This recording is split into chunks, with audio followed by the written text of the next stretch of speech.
خۆم هەر بەوە هاتووم قڵە و ناکە شەکرەشی تێدانە دایتە. شێخ شەماڵ لە هەولێرەوە تا سلێمانی بەخێر بێت. زۆر ئەوە چی تاقیەکەیتەوە؟ کولیچەی بە جۆ لەگەڵ جۆزایە جۆڵا. باشە. تێستێکی بکە. خۆم هەر بەوە هاتووم.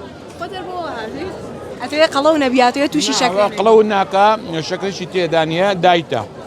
خانم وای پێوتم. زۆر گرنگی بەوە دەی لە خواردنەکانت؟ طبعاً لەوە خۆشتر نییە تۆ دڵت بستە شتێک بووی خۆی تو قڵەویش نەبی شتێکی بەڕاستی گرنگ و مهمە. باشە پێم لە خواردنا تایبەتمەندی لەو کولیچەی هەیە. باشە لە خواردنا حەزت لە چییە؟ گۆشت. گۆشت بە هەموونەوە ئەوڵێ. یعنی حیوانی لە مریشکوشت زیاترە. باشە. خواردنە کوردەواریەکان بینێت چۆنە لەگەڵیان؟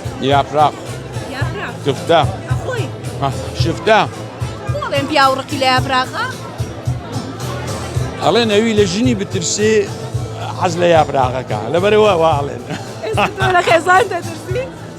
نەوەڵە عەکسە وانییە.